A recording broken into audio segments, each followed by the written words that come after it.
Hello everyone, welcome to Mechanical Engineering online classes, MEOC. This is Shravani Sriramoju. Let us solve a problem on static force analysis. As we have discussed earlier, static force analysis is that study of forces where the effect of inertia forces that arise due to mass of connecting rod is not considered. When mass of connecting rod is also considered, that is called as dynamic force analysis or inertia force analysis. So here we have taken a question. An IC engine running at 2000 rpm has the following data. The crank radius small r is given, length of connecting rod small l is given, the diameter of piston d is given, mass of reciprocating part. Mass of reciprocating part is a slider or piston, which is given as 1.5 kilogram. Then the pressure on the piston during power stroke is also given as 0.9 Newton per mm square. The displacement of piston from IDC is given as 20 mm. We have to find the net load on the gudgeon pin, the thrust in the connecting rod, the piston side thrust, and the speed of engine at which all these three becomes 0. So this is the question where only mass of reciprocating part is given, mass of connecting rod is not given. So this comes under static force analysis of IC engine or slider crank mechanism. So let us first write the given data. So we can see all the forces and all the parameters as designated in the figure here. PC is the length of connecting rod, let it be small l. OC is the crank radius, let it be small r. The first question was to find the net load on the gudgeon pin. The net load on the gudgeon pin is nothing but the piston effort, which is FP, this one. Then another question is to find the thrust in the connecting rod, which is FQ, force along the connecting rod. Then piston side thrust. Piston side thrust is Fn. So this is the piston side thrust. So using these denotions, we have noted down the given data. So all the given data is noted in uniform dimensions. All the lengths are taken in meters. Even the pressure which is given is converted into Newton per meter square. So this is the given data, and these are the things that we are supposed to find. But before we proceed to solve the problem, let us find out obliquity ratio,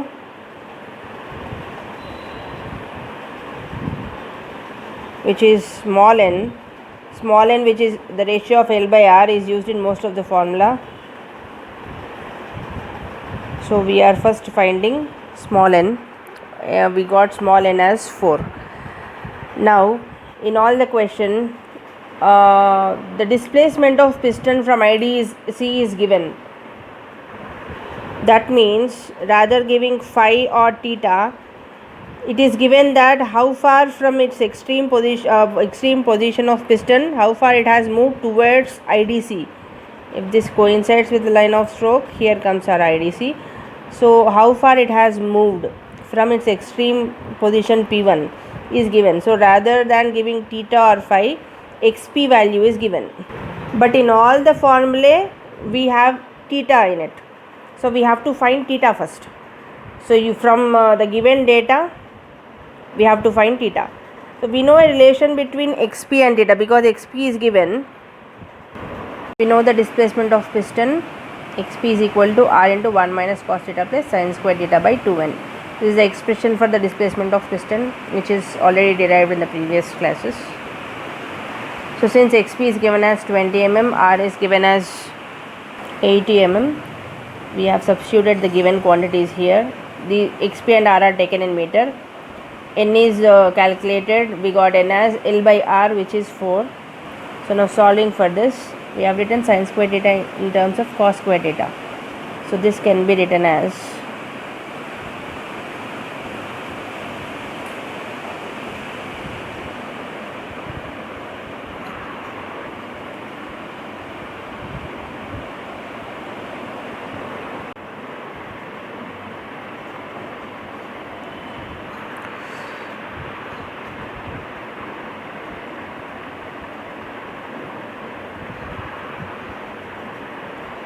so we got a quadratic equation in terms of cos theta.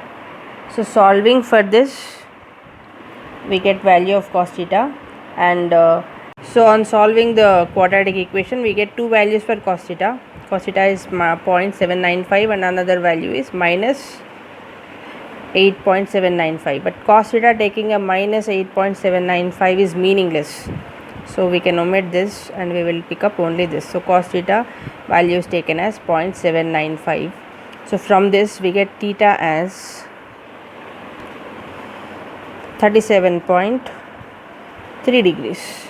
So this is the theta for the given xp.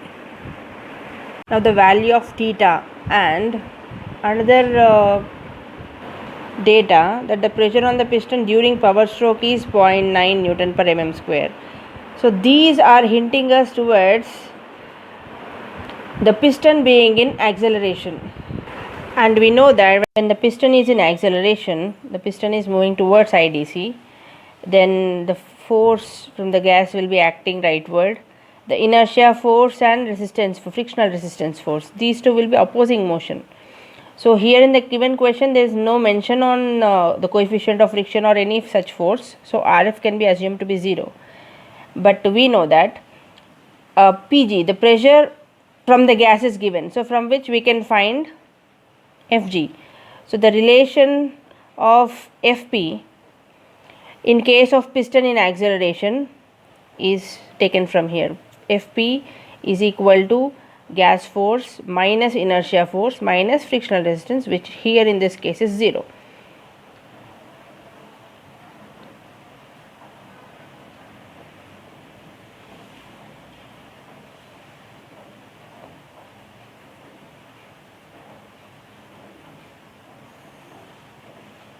So we know that Fp is equal to Fg minus Fi. Rf is 0. So pressure Pg is given as 0.9 into 10 power 6 Newton per meter square. So we can find Fg as Pg into area of cross section minus inertia force. So area of cross section can be found from the diameter of piston is given. So A will be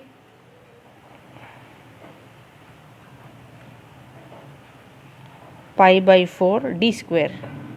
D is 0.12 meter, which is given, minus Fi. So this is nothing but minus Fi. Now we should find Fi, and we know that Fi is the inertia force due to reciprocating part, which is the piston here. So Fi is written as the mass into acceleration, mass of the reciprocating part multiplied by the acceleration of the reciprocating part, which is piston. So AP expression is r omega square into cos theta plus cos 2 theta by n. This is already solved in the previous video. So we have to use this expression for Fi. So Fi is equal to mass of reciprocating part into acceleration of piston, which is nothing but mr into r omega square into cos theta plus cos 2 theta by n. So mr is given as 1.5 kg, r is given as 80 mm. From n we have to find omega. N is also calculated as 4 and theta is already obtained. So let us find n before we proceed. Omega is equal to 2 pi capital N by 60. N is given as 2000. So on substituting 2000 in place of n, we get omega as 209.439 radian per second. So now we know all the values here. Simply by substituting we can find Fi, and substituting Fi in this we get Fp.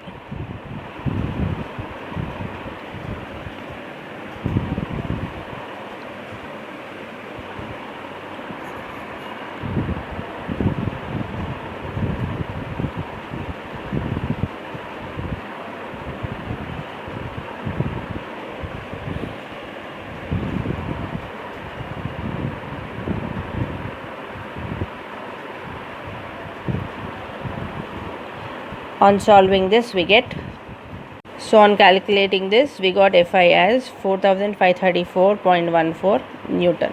Now substitute this Fi in this to get Fp.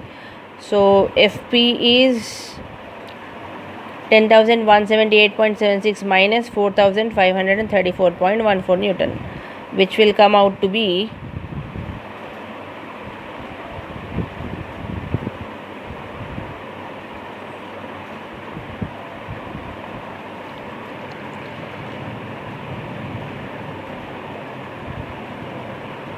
5,644.612 Newton. So this is Fp. Answer to the first question, which is the net load on the gudgeon pin, which is nothing but the piston effort, which is found as this. Now let us find the thrust in connecting rod, which is nothing but Fq. So we know that the thrust in the connecting rod is denoted as Fq, and we know the relation between Fq and piston effort as Fq is equal to Fp by cos phi, and we also know the relation between phi and theta. Sin phi is equal to sin theta by n. So since we know theta and n, from here we can find the value of phi, and we get phi as sin inverse sin 37.3 by 4. We get this as 8.7 degrees. Or we also know the relation between cos phi and theta. Cos phi can be written as, from this expression, 1 by n into root over n square minus sin square theta. So from here also straight away we can find cos phi and substitute there. As we have already calculated Fp, we know Fp is 5644.612. Substitute Fp here and we'll get the answer. So Fp, which is 5644.612 divided by cos of 8.5, this will become 5710.3 Newton. So this is the second bit. We have calculated thrust in connecting rod. Let us calculate the piston side thrust, Fn. We know that Fn is equal to Fp tan phi. Fp is known to us, phi is also known to us, which is 8.7. Now substituting them,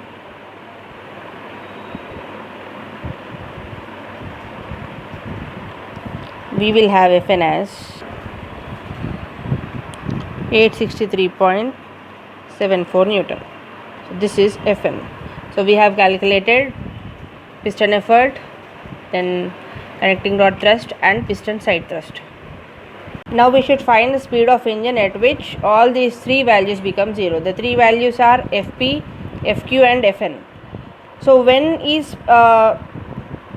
are they becoming 0? We know that from all the calculations we have done so far, everything depends on Fp. So if Fp is 0, Fq and Fn are also 0. So we have to make Fp 0. So when will Fp become 0? Fp will be 0 when Fg is equal to Fi. So we are supposed to find the speed of engine. So we cannot consider this 2000 rpm. We have to find for what rpm, or for that matter for what omega these things become 0. Now we know that when Fg is equal to Fi, Fp becomes 0, and in Fi we have used the omega which has come from n is equal to 2000 rpm. So now we have to find omega for which our Fp will become 0. So let that be some omega 1. So let us start solving for the engine speed at which Fp, Fq and Fn are all zeros. So we know that anyway Fq and Fn will depend on Fp. In the previous cases also we have used Fp only. So Fp should be 0. So for Fp to be 0, Fg should be equal to Fi. So we can write this as Pg into pi by 4 d square, which is equal to Mr r omega 1 square cos theta plus cos 2 theta by n. Because the question is to find engine speed which is related to omega. It is not asking for what diameter something becomes 0, or for what radius of crank something becomes 0. So all the remaining values are same. Pg will not change, d, r, m, r, theta, and nothing is going to change, only omega is changing, because the question is to find engine speed. So this is something which we have to find. So after substituting all the values, mass is here, r is here, omega 1 is taken as it is, cos of 37.3 plus cos 2 into 37.3 by 4 equal to Pg is 0.9 to 10 power 6, pi by 4 is here, and d is 0.12 square. So after solving this, we get omega 1 square is equal to 98418.25191, where omega 1 will be 313.716 radian per second. Now if we want to find the speed, this is angular velocity, right, from which we can find the speed. For finding n1, omega 1 can be written as 2 pi n1 by 60. So we know omega 1, we know 2 pi, we know what 60 is. From here we can find n1 as 2995.775 rpm.